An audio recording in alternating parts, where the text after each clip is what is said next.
हमारे पास बहुत सारे प्रोग्रामिंग लैंग्वेजेस हैं जैसे कि पाइथन, जावा, सी प्लस प्लस और ना जाने कितने सारे।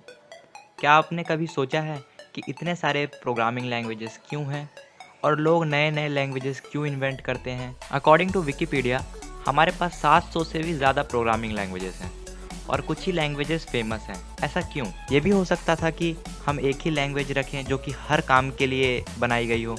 मतलब उससे हम वेब डेवलपमेंट भी करें, उससे हम डिज़ाइनिंग भी करें, उससे हम अपने ऐप डेवलपमेंट भी करें।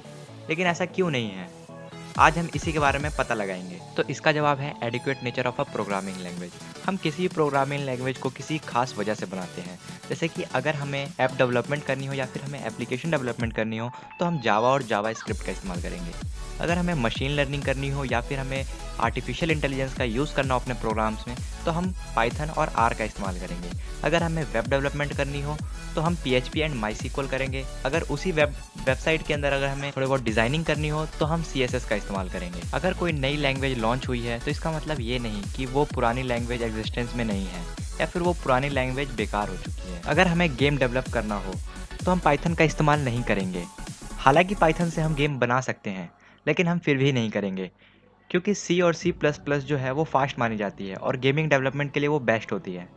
मान लीजिए अगर आपको एक गेम के अंदर किसी चीज़ को नेविगेट करना हो की के हिसाब से या फिर जो पर्सन खेल रहा है वो अपने की के हिसाब से उस चीज़ को नेविगेट करे, तो अगर आपने वो प्रोग्रामिंग आपने पाइथन में की होगी तो बहुत ही स्लो चलेगा वो। लेकिन इसी हिसाब से अगर आपने सी प्लस प्लस में वो प्रोग्राम लिखे होंगे तो बहुत फास्टली रिस्पॉन्ड करेगा और आपका गेमिंग एक्सपीरियंस एक्सीलेंट हो जाएगा। हम किसी प्रोग्रामिंग लैंग्वेज को इसलिए पुरानी समझने लग जाते हैं क्योंकि कोई मल्टीनेशनल कंपनी उस लैंग्वेज का इस्तेमाल करके कोई नए इन्वेंशन या फिर नए एप्लीकेशन डेवलप नहीं करती है। तो हमें लगता है कि वो प्रोग्रामिंग लैंग्वेज पावरफुल नहीं है या फिर उसका एग्जिस्टेंस अब नहीं रहा या फिर वो प्रोग्रामिंग लैंग्वेज बेकार हो चुकी है। तो आपके मन में एक सवाल आ रहा होगा कि कौन सी प्रोग्रामिंग लैंग्वेज आपके लिए बेस्ट है? तो इसका आप बहुत ही आसानी से आंसर निकाल सकते हैं इन 6 स्टेप्स को ध्यान में रख के। सबसे पहली बात आती है पर्सनल प्रेफरेंस कि आप क्या पसंद करते हैं। आपको जावा पसंद है, पाइथन पसंद है या फिर क्या पसंद है आपको? और दूसरा जो है वो है ये कि आप क्या डेवलप करना चाहते हैं। जैसे कि अगर आपको एप्लीकेशन डेवलप करना है तो आपको जावा सीखनी चाहिए। अगर उसी हिसाब से अगर आपको वेब डेवलपमेंट करनी हो तो आपको PHP सीखनी चाहिए। तीसरा आप पता लगा सकते हो कि उस लैंग्वेज की लिमिट कितनी है, कि वो लैंग्वेज कहाँ तक हम यूज़ कर सकते हैं।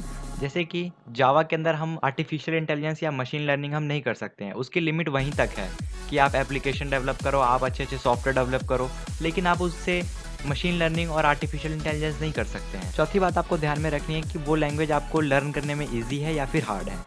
जैसे कि बात कर लेते हैं जावा की, तो जावा जो याद करने में या फिर लर्न करने में बहुत ही हार्ड लैंग्वेज मानी जाती है, लेकिन उसी के मुकाबिल पाइथन देखी जाए तो पाइथन बहुत ही आसान लैंग्वेज मानी जाती है एक बिगनर के रूप में। पांचवा आपको देखना है पोटेंशियल करियर प्रोस्पेक्ट्स, मतलब कि आपको ये देखना है कि वो पोटेंशियल है आपके करियर में। अगर आप कोबोल इस्तेमाल कर रहे हो तो उसका करियर प्रोस्पेक्ट कितना है, मतलब लोग उसको कितना प्रीफर करते हैं, ज़्यादातर कौन सी कंपनी उसको प्रीफर करती है, आपको ये सब देख के ही चलना पड़ेगा। और छठा आपको ये देखना है कि वो जो लैंग्वेज आपने चूज़ किया है वो पॉपुलैरिटी गेन कर रहा है या फिर वो पॉपुलैरिटी डिक्लाइन कर रहा है, मतलब कि वो गेन नहीं कर रहा है। तो आपको ये भी ध्यान में रखना पड़ेगा। अब हम पता लगाने की कोशिश करेंगे कि कौन सी लैंग्वेज बहुत ही पॉपुलर है गिटहब के हिसाब से, मतलब कि गिटहब पे सबसे ज़्यादा प्रोजेक्ट्स किन प्रोग्रामिंग लैंग्वेजेस के अपलोडेड हैं।